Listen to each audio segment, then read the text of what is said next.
And I'm here today with Father Philip Larrey, who holds the chair in logic and epistemology at the Pontifical Lateran University. Good morning. Good morning to you, Michael. Well, a few weeks ago, we're here to speak about what Father experienced at Davos from January 20th to 24th. It was just a ski resort in Switzerland. And for those of you who don't know, there's what's called a World Economic Forum held each year. It was started exactly 50 years ago. This year they celebrated their 50th anniversary.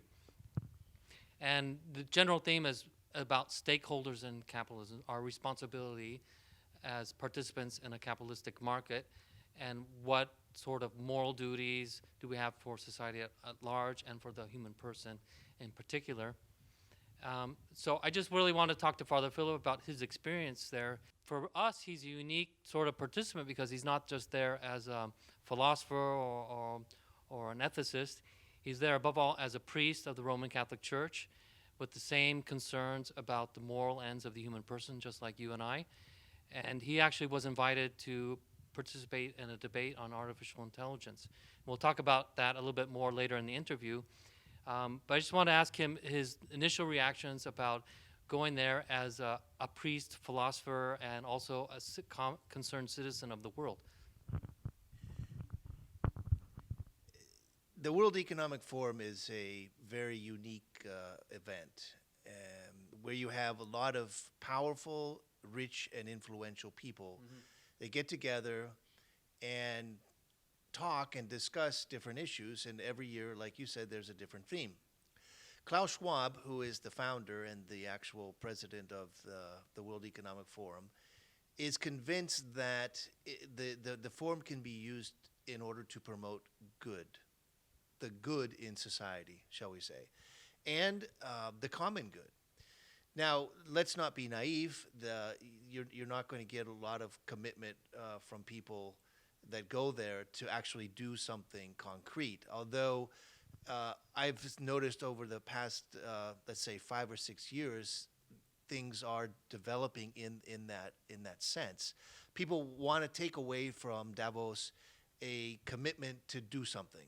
It's very difficult because people who go there are very diplomatic. They're very shrewd, and like I think Pope Francis mentions in his greeting, sometimes self-interest prevails. Every year he sends a message to the World Economic Forum, which is usually read by Cardinal Peter Turkson, trying to motivate the leaders at the World Economic Forum to think about the good in society, and especially about the common good, so that everybody can benefit from a capitalistic paradigm, which is basically what our global economic system is doing now. Excellent. But why you as a priest, why are you interested in economics per se? Is it because it has a moral dimension, a teleological dimension? Is there something more to economics per se than economics? Sure, we're talking about the dignity of the human person. We're talking about 3 days where most of the most important influential people get together. And I think that we should be a part of it. The Catholic Church has something to say to these people. I was invited by the INTERFAITH Alliance from the Emirates, the United Arab Emirates, and they had a whole pavilion generating debates and discussions about faith issues. So I think this does, and we weren't the only ones. There were 6 or 7 major events that talked about faith from a non-denominational point of view. So you told me you were invited to speak on artificial intelligence and the fourth industrial revolution. Can you tell us a little bit more specifically what you had to say to participants? That was the first panel I was on. I was on 2 others also, primarily on the theme of artificial intelligence, because the organizers had read my book, Artificial Humanity, which is an essay on the philosophy of artificial intelligence. Artificial intelligence is now the big topic, especially from companies' point of view, but also countries. On the panel, on the first panel, in terms of artificial intelligence in the fourth industrial revolution, the background was religious. How can we use artificial intelligence to promote religion on a global basis? Yeah. Yes, let's use AI in order to enhance religion. And this can be done in I think, on two levels. On one level, the way parishes organize their activities, many of them are basing it on artificial intelligence. The way they can use messaging, the way they can find out what the needs of the community are, feedback, interactivity, etc. Blockchain's a technology. Blockchain in order to make financial transactions more transparent. That was also brought up in another panel as well. I think also religion has something to say about artificial intelligence as AI starts breaching religious dimensions. For example, some AI engineers are talking about immortality. Can we live long enough to live forever, which is Ray Kurzweil's subtitle of his book. Transhumanism. People are talking about the existence of the soul. And does a human being have a soul? Does an AI have a soul? These are philosophical questions that I think the tradition of the Catholic Church has something to say about. I just want to ask you a further question on terms of artificial intelligence. For someone like me who studied epistemology, and like you, surely there are questions related to economics and AI in terms of what Hayek called the knowledge problem. I mean, there's a temptation now to say, for example, if we throw everything into a miraculous algorithm, put in all the right data, we'll get all the price ranges and be able to solve everyone's needs at the right price at the right time with the right product. Just sort of like that, knowledge problem is solved. Is that true or not? To a certain extent, it is. To a certain extent, you're absolutely right.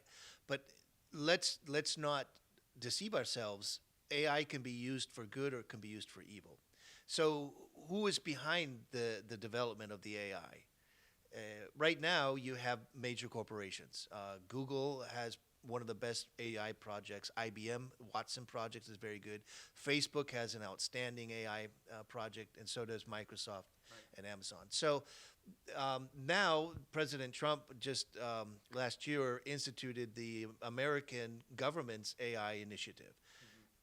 But I don't think they have as much weight as the companies do.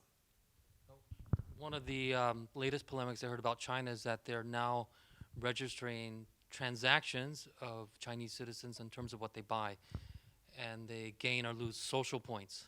So, for example, if they buy, for example, some American import that's not legally registered in China or is discouraged on by the Communist Party, they're being they earn negative points, which may or may not restrict their travel. Was that talked about at Davos? Actually, I was the Caspian Week hosted a panel on this issue, and there was a Chinese professor from Shanghai who was there, and she said that that was not the case. This came up. One of the people in the audience challenged the Chinese government, especially with facial recognition and the social points, and she says it's not like that. So we need to get the accurate information. The Chinese government does censure the people. We've known that. It's not a secret. And there's no question that Alibaba and Tencent and the WeChat, I think it's called, that is all organized by the Chinese government as well. Okay, so here's a couple skeptical questions. First, we'll start with the title of the forum itself, which was Stakeholders for a Cohesive and Sustainable World. Anytime I hear the words cohesive and sustainable, I immediately ask myself, what is incohesive in the world and what is unsustainable? Which begs the question how limited our resources are, or we're actually working as a global team and unit amongst the League of Nations, diversifying our economies, collaborating in this great world of specializations like Adam Smith had envisaged. So what was discussed that is actually incohesive and unsustainable? I think there were basically two things. Although you can imagine the amount of discussion was enormous. At every given time, there's probably 10 or 12 different panels going on for 3.5 days. So Can't go to everything. you have to pick and choose. Yeah. What the impression I got was twofold. Number one, climate change, huge. Yeah. Everyone was talking about climate change because the Pope is correct in that Laudato Si that, and it's not one of his main points, but he does make the point that climate change is going to be the most disruptive for entrepreneurs or companies or business in general. And we're seeing that. I mean, all the companies have insurance against climate change because it just simply is devastating. Yeah. The second thing is kindness towards workers. That was also huge. Let's not treat workers as things, but as human beings. Exactly. As subjects. Excellent. I like that's a great point from John Paul II in his encyclical that we're all subjects and protagonists, not objects of other people's will. Now, turning to the Pope himself, he, as his tradition, he had a letter of greeting read. This year was read by Cardinal Peter Turkson, as usual. And usually in his greeting, he's quite a person of admonition who sees himself more as a prophet. So he's allowed to wave his moral stick a bit, which is good at these meetings. And these people are usually just talking the talk, but not always walking the walk, what they like. So just a couple quotes. He said, Francis wrote, "All too often materialistic or utilitarian visions, sometimes hidden, sometimes celebrated, lead to practices and structures that are motivated largely or even solely by self-interest. This typically views others as a means to an end and entails a lack of solidarity and charity, which in turn gives rise to real injustice, whereas a truly integral human development can only flourish when all members of the human family are included in and can contribute to pursuing the common good." And then he concludes, "In seeking genuine progress, let us not forget that we must not trample upon the dignity of another person, which is in fact a way of weakening one's own worth." Could you react to that? How did you like his words? Klaus Schwab is very keen on having the Pope participate in the World Economic Forum. And every year he invites him to come, and the Pope says no, but he sends a letter. Now, the fact that Pope Francis sent a letter and Cardinal Turkson means that he is in favor of the event itself, that he thinks it's worthwhile. It's a forum in which he also has a voice, and like you mentioned, it's the most powerful soft power on the earth, on the globe. He is not simply going to say nice things about what they're doing. He's going to challenge them. He's going to challenge these people who have the power, who have the wealth, in order to make humanity benefit as a whole. Right. So he talks about the common good. He talks about what I'm beginning to look at this as Pope Francis capitalism 2.0. But is there a way that we could make capitalism benefit more people at a greater level? So I think that's what Pope Francis is trying to suggest. Yeah. Was his message accepted and assimilated by everyone? No. There's some people that could care less what Pope Francis says. But again, Klaus Schwab is not one of those. He's very sensitive towards Catholic values, and he is often in the Vatican. He comes to Rome. And I think he's trying to allow the message of the Holy Father to get through to people at an event like Davos. Yeah, I think one of the things I like about Pope Francis, and that he's been largely critical of these international gatherings and creating sort of type of some supranational cohesion between corporations. You might call it super corporativist, and largely working towards infusing some type of ideological goal or some type of just basically what now we call woke capitalism, some type of kind of trendy moral sensitivity, some issues that are not necessarily the most important thing to humanity, but make them look good on the surface of their business. But underneath, they're actually orientating their corporate lives to something a little more sinister or just a little bit more practical and utilitarian, but not necessarily dignified towards helping the person flourish personally, spiritually, and above all, vocationally at the job. We must not forget one of the greatest gifts we have from Catholic social teaching is that all work is orientated towards a unique calling in service of others and humanity and our nation, but above all to God and what He expects of us. So what do you think of Pope Francis's critiques of these underlying motives, hidden motives for gathering together? Let's not generalize. There are companies that are now appointing chief ethical officers, which is a new, right? Salesforce has done this. Patagonia has done this. And I think Goldman Sachs also is interested in this. Now, some people criticize that as window washing. Oh, they're stating that they're ethically motivated, but they really aren't. Right, that's the win point. But I think you have to distinguish. I think that, I met many people at Davos that were sincerely interested in these issues. This is especially around AI, the ethics of AI, the ethics of how a company is run.